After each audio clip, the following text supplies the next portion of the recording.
السلام علیکم ورحمۃ اللہ وبرکاتہ۔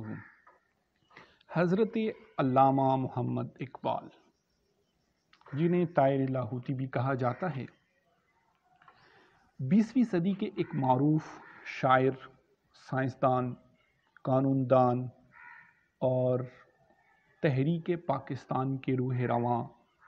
اور اس کی بنیاد رکھنے والے حضرت علامہ محمد اقبال اردو اور فارسی کے شاعر، اور یہی وجہ ان کی شہرت بنی۔ حضرت علامہ محمد اقبال کی شاعری میں ان کا رجحان تصوف اور احیاء امت کی طرف تھا۔ بحیثیت سائنسدان ان کا سب سے بڑا کارنامہ یہ ہے کہ پاکستان کی تشکیل میں ان کے نظریے کی بنیادی حیثیت ہے، اور وہ نظریہ 1930 میں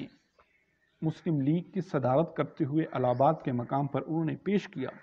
اسی وجہ سے حضرت علامہ محمد اقبال کو پاکستان کا نظریاتی باپ کہا جاتا ہے۔ حضرت علامہ محمد اقبال کی امت مسلمہ کے لیے دل میں درد، اور ان کی احیاء امت کے لیے تمام تر نظمیں، تمام تر کلام، جو کہ دنیا کی نظر میں ایک بہت بڑا مقام رکھتا ہے بحیثیت مسلمان، چونکہ وہ ہماری قومی شاعر ہیں، ان کے بارے میں ہمارا جاننا بہت ضروری ہے، کیونکہ اس مادی دور کے اندر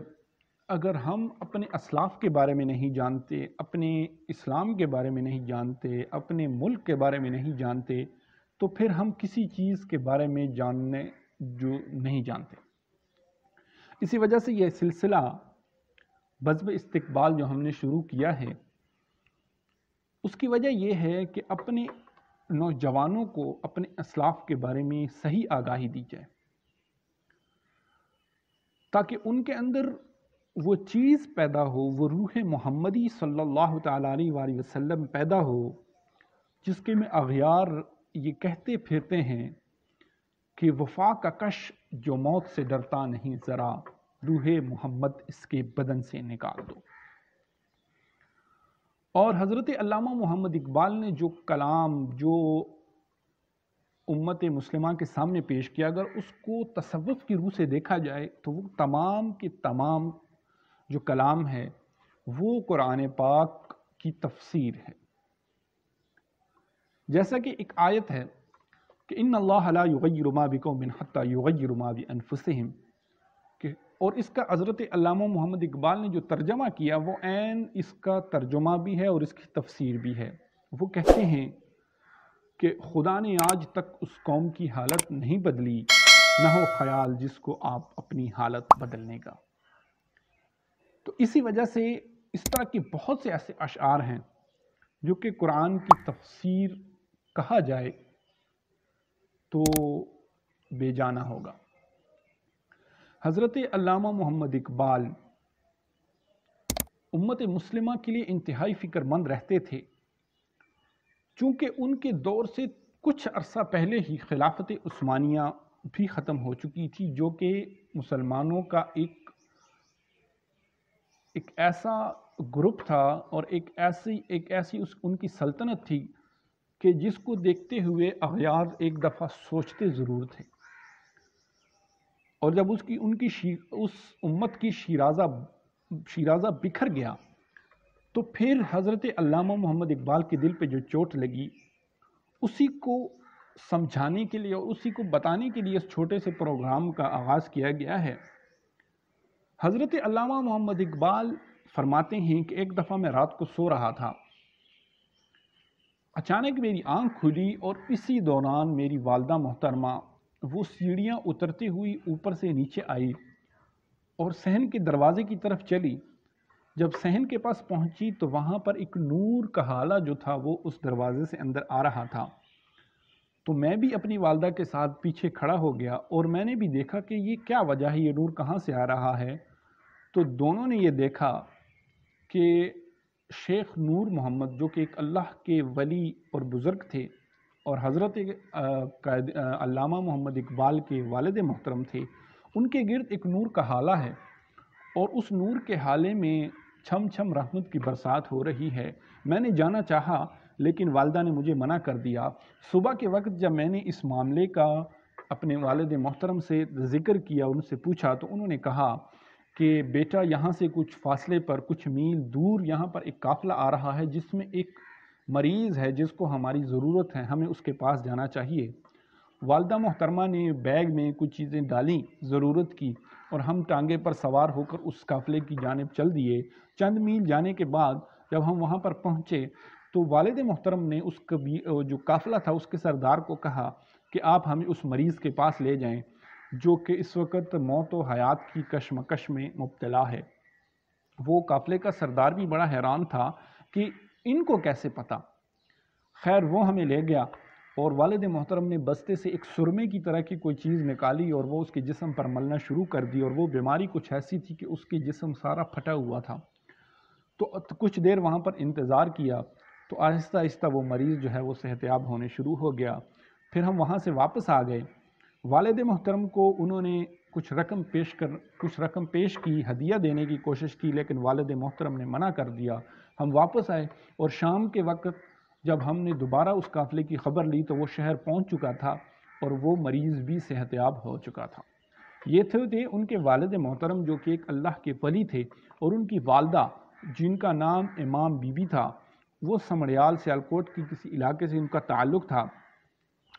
اور کشمیری گھرانے سے ان کا تعلق تھا، جبکہ شیخ نور محمد جو تھے ان کا خاندان برہمن ہندوؤں سے مسلمان ہوا تھا، اور اس وقت سے ہی اسلام کے غلبے کی وجہ سے اور اسلام کے ساتھ شوق اور محبت کی وجہ سے ان کی روحانیت اور نورانیت کا یہ عالم تھا۔ چلتے ہوئے جس وقت آگے زندگی میں جب ان دونوں کا ساتھ ہوا، یعنی شیخ نور محمد اور امام بی بی کا، تو شیخ نور محمد نے کچھ عرصے کے بعد ایک خواب دیکھا کہ ایک پرندہ وہ آ کر میری جھولی میں گرا ہے، اور وہ جب اڑا تو اس کی وجہ سے ہر طرف نور ہی نور پھیلا۔ جب حضرت علامہ محمد اقبال کی ولادت ہوئی تو وہ اس چیز اور اس نتیجے پر پہنچے کہ ہو نہ ہو یہ وہ پرندہ حضرت علامہ محمد اقبال ہی ہیں۔ جب وہ کتنے خوش قسمت تھے کہ جب شیخ نور محمد اور امام بی بی اپنے فرزند کے بارے میں نام سوچ رہے تھے، اور جب انہوں نے اس کا نام اقبال رکھا تو شاید وہ قبولیت کی گھڑی کا وقت تھا کہ جب اقبال رکھا تو وہ مستقبل میں بھی اقبال ہو گیا۔ جیسا کہ حضرت علامہ محمد اقبال کے بارے میں ایک بہت ہی زبردست واقعہ جو تاریخ میں آتا ہے کہ ایک دفعہ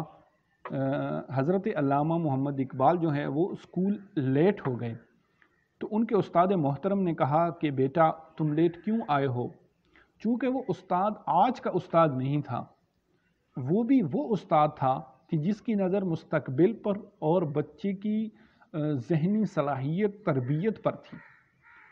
اور ان کا نام تھا علامہ مولانا میر حسن، جو کہ حضرت علامہ محمد اقبال کی زندگی میں ایک کلیدی کردار رکھتے ہیں۔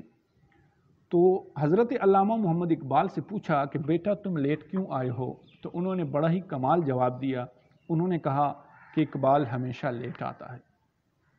اور واقعی ایسی بات ہے کہ جب زندگی میں ہم سٹرگل کرتے ہیں، کسی چیز کے لیے محنت کرتے ہیں، کوشش کرتے ہیں، تو پھر ہماری زندگی کے اندر ترقی اور بلندی کا مقام ہی ہمیشہ لیٹ آتا ہے، کیونکہ انسان درجہ بدرجہ جب اسٹیپ آگے بڑھاتا رہتا ہے اپنی زندگی میں، وہ کامیابیاں حاصل کرتا ہوا آگے جاتا ہے، تو ایک دن اس کو اقبال مل ہی جاتا ہے اور وہ بلند مرتبہ ہو جاتا ہے۔ لیکن شرط کیا ہے؟ شرط کوشش ہے۔ ہم اپنی گفتگو کی طرف دوبارہ واپس آئیں گے۔ تو میں کہہ رہا تھا کہ شیخ جو حضرت علامہ مولانا میر حسن تھے، وہ انتہائی زیرک اور بزرگوں کی طور طریقے اور پڑھانے کے جو ہے وہ آئینہ دار تھے۔ ان کا خاصہ یہ تھا کہ جب ان کے پاس کوئی پڑھتا تھا تو جو ان سے سبجیکٹ ان کے پاس پڑھتا تھا اس کا شوق اپنے شاگردوں کے اندر وہ پیدا کر دیتے تھے۔ اسی وجہ سے حضرت علامہ محمد اقبال میں فارسی کا جو ذوق اور شوق تھا ان کی وجہ سے بڑھا۔ حضرت علامہ محمد اقبال نے اپنی ابتدائی تعلیم اپنے علاقے اپنے گھر سے حاصل کی۔ ایف اے تک کی تعلیم سیالکوٹ میں ہی حاصل کی، کیونکہ اس کے بعد جو تھا باقی تعلیم کا سلسلہ سیالکوٹ میں نہیں تھا، تو اس کے لیے ان کو جو ہے وہ جانا پڑا لاہور۔ لاہور میں ان کی ملاقات آرنلڈ سے ہوئی، اور آرنلڈ ان کے استاد تھے جو کہ فلسفے کے استاد تھے۔ انہوں نے ان کے فلسفے کے شوق کو بڑھاتے ہوئے حضرت علامہ محمد اقبال کے اندر یہ شوق پیدا کیا کہ وہ فلسفے کی تعلیم حاصل کریں۔ فلسفے کی تعلیم حاصل کرتے ہوئے وہ آگے بڑھے، اور اسی دوران یعنی 1901 سے کچھ عرصہ پہلے انہوں نے اپنی شاعری کا آغاز کیا، اور اسکول کے دور میں ہی اشعار کہنے شروع کر دیے۔ ان کے دوست ان کو مشاعروں میں لے کے جاتے، اور ان کی آہستہ آہستہ پریکٹس ہوتی رہی، وہ آگے بڑھتے رہے۔ اسی لیے ہمیں بھی اپنے زندگی میں ایسے دوستوں اور ایسے ساتھیوں کو شامل کرنا چاہیے جو کہ ہمیں خیر کی طرف لے کے جائیں، جو ہمارا حوصلہ بڑھائیں، جو ہمیں کسی مقام پر لے کر جانے کی کوشش کریں، نہ کہ صرف ٹائم پاس کریں، وقت کا ضائع کریں، اپنا بھی وقت ضائع کریں اور ہمارا بھی وقت ضائع کریں۔ اس لیے یاد رکھیں، حضرت علی رضی اللہ تعالی عنہ ارشاد فرماتے ہیں کہ دوست وہ ہوتا ہے جو تم سے تمہاری خامی بیان کرے۔ یعنی جب آپ اپنی زندگی کے اندر دوستوں کی سلیکشن کریں، دوستوں کا انتخاب کریں، تو پھر اپنے جو زندگی ہے اس کے اندر ایسے دوستوں کو شامل کریں جو کہ آپ کی اصلاح بھی کریں، آپ کو غلطیاں بھی بتائیں، نہ کہ صرف آپ کی تعریفیں کرتے رہیں، آپ کو پمپ کرتے رہیں، اور آپ جو ہے وہ آپس سے باہر ہوتے ہوئے ایسے کاموں کی طرف چل پڑیں جس کا انجام تباہی ہی تباہی ہے۔ تو اس سلسلے کو آگے بڑھاتے ہیں۔ تو شیخ جو تھے شیخ نور محمد، وہ بعد میں ان کی شاعری سننے کے لیے ان کے جو جلسوں وغیرہ میں بھی جاتے تھے، فارسی کلام، کیونکہ ان کو جو شیخ نور محمد تھے ان کو فارسی کی بہت سمجھ تھی۔ اسی وجہ سے حضرت علامہ محمد اقبال نے جب شاعری کا آغاز کیا تو 1901 سے لے کر 1905 تک ان کے شاعری کا یہ پہلا دور ہے، اور اسی زمانے میں انہوں نے پہلا جو نظم جو پہلی لکھی اس کا نام ہمالیہ تھا، جو کہ شیخ عبد القادر کے محزن رسالے میں اپریل 1901 میں چھپی، اور اسی وجہ سے ان کے بعد ان کی شاعری کا مکمل آغاز ہوا۔ 1905 میں وہ اعلیٰ تعلیم حاصل کرنے کے بعد وہ انگلستان چلے گئے۔ انگلستان میں انہوں نے بہت اچھی تعلیم کی، اچھے نمبروں سے حاصل کرتے ہوئے کیمبرج سے انہوں نے جو ہے نا وہ جرمنی چلے گئے۔ جرمنی میں انہوں نے تمام فارسی کا جو لٹریچر تھا ان کا مطالعہ کیا، وہاں پر اپنی تعلیم کو کامیاب کیا، اور اس کے بعد جب وہ آئے تو انہوں نے ایک رسالہ لکھا جس کو فلسفہ ایران کے نام سے جانا جاتا ہے، اور وہ ان تمام فلسفے کی تاریخ کا خلاصہ تھا۔ اس کو دیکھتے ہوئے جرمنی نے ان کو ڈاکٹر کا خطاب دیا، اور یہی بات جب ان کے فارسی کی اور ان کی کتاب کی جو شہرت تھی وہ انگریزوں کو جب ان کا پتہ چلا تو انہوں نے اس کو سر کا خطاب دیا، لیکن ان کے سر اور ڈاکٹر کا جو خطاب تھا اس سے زیادہ حضرت علامہ محمد اقبال کا اقبال نام ہی سب سے زیادہ شہرت پایا، کیونکہ وہ واقعی اقبال تھے۔ انہوں نے نظریہ پاکستان کا جو تھا وہ خواب دیکھا، اور اسی کو آگے چلتے ہوئے پھر مسلمانوں نے 7 سال کے کم ترین عرصے کے اندر پاکستان کو معرض وجود میں لانے کی کوششوں میں پیش آتے ہوئے پاکستان کو وجود بخشا۔ آگے چلتے ہیں۔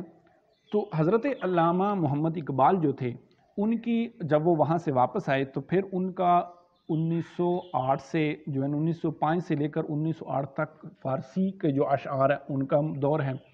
اس کے بعد 1908 سے لے کر اس کے بعد ان کی زندگی کے آخر تک ان کے تیسرے مرحلے کا دور ہوتا ہے، جس میں اس وقت ان کی شاعری بڑی ہی زبردست اور بڑی ہی باکمال تھی۔ اور وہ چونکہ حضرت علامہ محمد اقبال مثنوی مانوی کے جو مصنف ہیں حضرت علامہ مولانا روم، ان کو وہ اپنا روحانی پیشوا سمجھتے ہیں۔ اور مولانا روم بھی کون سے؟ وہ جو چلتے ہوئے ایک دفعہ وہ ان کے پاس وہ جو مولوی تھے یعنی مولانا روم جو تھے وہ کسی مدرسے میں پڑھا رہے تھے اور اپنے شاگردوں کو، اور ان کے پاس تمام جو ہاتھوں کے لکھے ہوئے نسخے تھے وہ پڑے ہوئے تھے۔ ایک تالاب تھا، اس کے کنارے وہ اپنے جو طالب علموں کو درس دے رہے تھے کہ اتنے میں ایک شاہ شمس تبریز جو ان کے پیر و مرشد بنے بعد میں وہ آئے، اور ان کا ایک بڑا ہی جو ہے مخدوش حالت میں تھے، ان کے جو کپڑے تھے وہ بڑے پھٹے ہوئے اور پرانے تھے۔ تو آتے ہوئے ان شیخ جو شمس تبریز تھے انہوں نے مولانا روم سے کہا فارسی میں کہ این چیز کہ یہ جو تم کر رہے ہو یہ کیا ہے؟ تو مولانا روم نے ایسے ہی جواب دیا کہ این قال است، کہ تو ہمیں دانی، کہ تو ہمیں نہ دانی، یعنی یہ وہ کلام ہے، یہ کال کا کلام ہے جو تو نہیں جانتا۔ تو جو شاہ شمس تبریز تھے انہوں نے ان کی جتنی کتابیں تھیں وہ ساری اٹھا کر تالاب میں گرانے شروع کر دی، اور وہ آپے سے باہر ہو گئے۔ انہوں نے کہا کہ یہ درویش، یہ تو نے کیا کر دیا؟ تو حضرت جو ان کے جو پیر و مرشد تھے انہوں نے ایک ایک کتاب اٹھانی شروع کر دی، اور اس کو ایسے جھاڑتے تو اس سے جو ہے نا وہ دھول اٹھتی، حالانکہ وہ پانی میں گری ہوئی تھی۔ تو مولانا روم بڑے حیران ہوئے اور انہوں نے پوچھا کہ این چیز؟ تو شاہ شمس تبریز نے کہا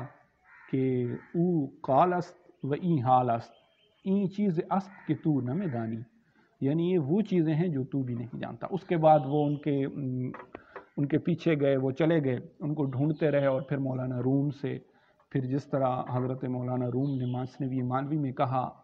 کہ مولوی ہرگز نشد مولائے روم، تا غلام شمس تبریزی نشد۔